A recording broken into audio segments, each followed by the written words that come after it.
Ya ayyuhalladzina amanu la tarfa'u aswatakum fawqa sautin nabi wa la tajharu lahu bil qawli kajahri ba'dikum li ba'din an tahbata a'malukum wa antum la tash'urun. Kata Allah, hai orang-orang yang beriman. Ini Allah mengajarkan umat Nabi Muhammad untuk menghargai, mengagungkan Rasulullah. Hai orang-orang yang beriman, jangan kau tinggikan suaramu melebihi suaranya Nabi Muhammad SAW. Meninggikan suara saja tidak boleh. Sampai disebutkan di dalam riwayat, setelah turun ayat itu, Sayyidina Umar ibn al-Khattab setelah turun ayat itu kalau berbicara di hadapan Rasulullah berbisik-bisik, sehingga Nabi, kalau Sayyidina Umar berbicara, Nabi Muhammad pasti bertanya lagi kepada Sayyidina Umar sampai Rasulullah tidak dengar ucapan Sayyidina Umar ibn al-Khattab karena takut dia meninggikan suaranya di hadapan Rasul sallallahu alaihi wasallam. Di dalam riwayat yang lain, satu sahabat bernama Thabit ibn Qais. Thabit ibn Qais ini satu sahabat Al-Ansari, ketuanya kaum Khazraj. Thabit ibn Qais ini termasuk duta Rasulullah sallallahu alaihi wasallam yang menyampaikan segala keinginan Nabi Muhammad sallallahu alaihi wasallam. Jadi juru bicara Rasulullah sallallahu alaihi wasallam, Thabit ibn Qais dan Hassan ibn Thabit. Dua-dua ini juru bicara Rasulullah sallallahu alaihi wasallam. Dia sangat mencintai dan menghormati Rasulullah sallallahu alaihi wasallam sehingga ketika turun ayat ini la tarfa'u aswatakum fawqa sautin nabi, dia tahu Thabit ibn Qais ini suaranya kalau berbicara lantang karena dia juru bicara Rasulullah sallallahu alaihi wasallam.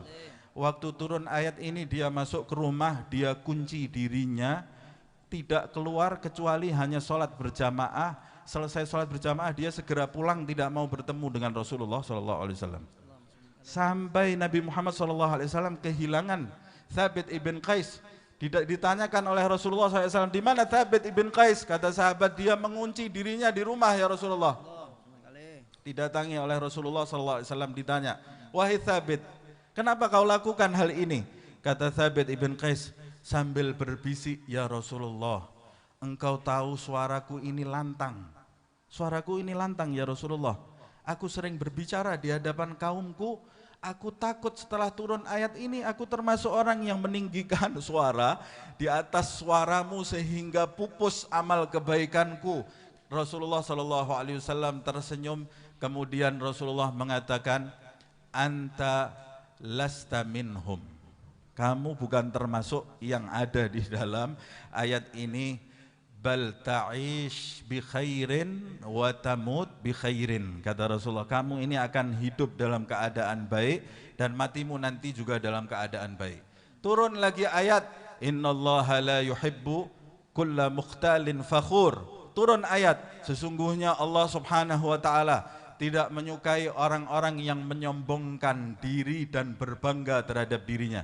Thabit ini merasa dirinya termasuk orang yang menyombongkan diri. Kunci kamar, kunci dirinya lagi di dalam rumah, tidak keluar lagi karena takut dia menyombongkan diri di hadapan kaumnya, karena dia pemimpinnya kaum Khazraj.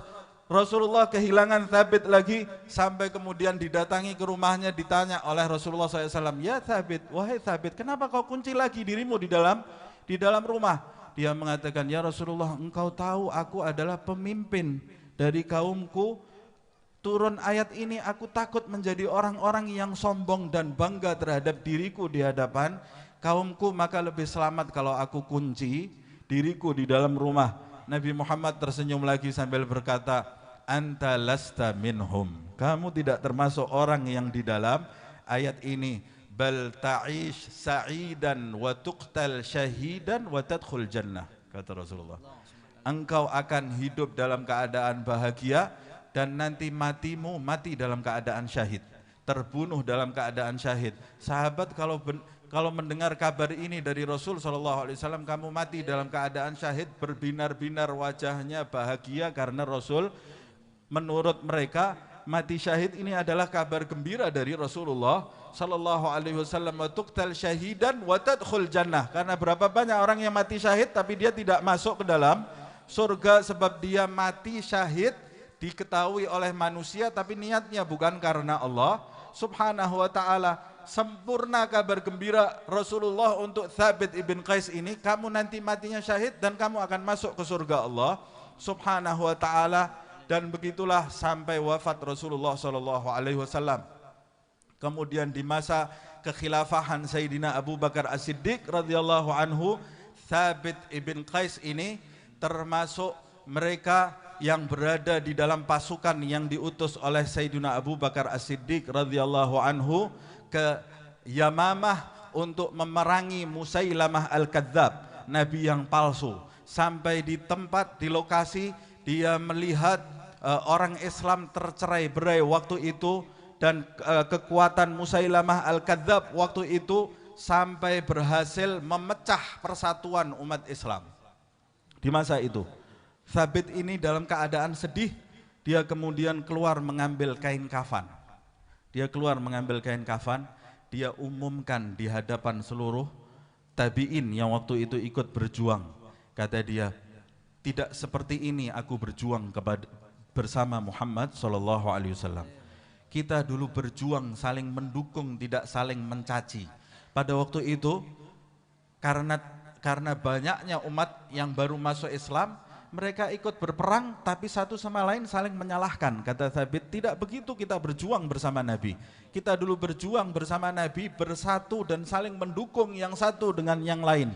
Dan akhirnya Thabit itu gugur di dalam peperangan sebagai syahid seperti yang dikabar gembirakan oleh Rasulullah sallallahu alaihi wasallam. Disebutkan di dalam riwayat, ada satu orang muslim melihat jenazah Thabit itu dalam keadaan tergeletak, dia mengenakan pakaian perang. Pakaian perangnya bagus. Dilepas oleh orang Islam tadi, dilepas pakaian perangnya, diambil oleh dia. Padahal itu pakaian perang miliknya Thabit ibn Qais. Diambil karena sudah tidak ada yang tahu, dibawa pergi. Beberapa hari setelah itu, ada salah satu pasukan yang tidur diimpii oleh Thabit ibn Qais ini, memimpikan Thabit ibn Qais. Kamu kenal siapa aku? Kata orang tadi, dia mengatakan, saya kenal, kamu adalah Thabit. Kata Thabit, aku wasiatkan kepada kamu dan jangan engkau menganggap ini hanya sekedar mimpi. Di dalam mimpinya Thabit itu bicara seperti itu. Jangan engkau menganggap ini sekedar mimpi, ini wasiat. Yang pertama, waktu aku terbunuh beberapa hari yang lalu, ada si fulan yang tinggal di tenda yang paling pojok, dia mengambil, jadi orang yang sudah meninggal itu masih bisa berkomunikasi dengan yang hidup. Dia mengambil pakaian perangku dan sekarang dia letakkan di dalam tenda dan dia sembunyikan di bawah pelana. Kamu nanti ketika bangun dari tidur, pergi ke Khalid ibnul Walid, karena pemimpin perangnya waktu itu adalah Khalid ibnul Walid. Sampaikan mimpiku, aku Thabit ibn Qais, agar dia Khalid ibnul Walid pergi mengambil pakaian perangku. Kemudian sampaikan ke Khalid ibnul Walid agar dia nanti ketika kembali ke Madinah memberikan pakaian perangku kepada Khalifah Abu Bakar As-Siddiq agar Khalifah menunaikan hutangku. Aku masih punya hutang. Ini pakaian perang dijual, nanti uangnya untuk membayar hutangku.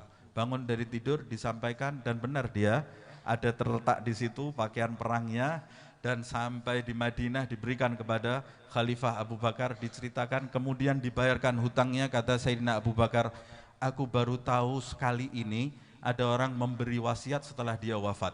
Biasanya orang memberi wasiat sebelum wafat, ini memberi wasiat setelah wafat.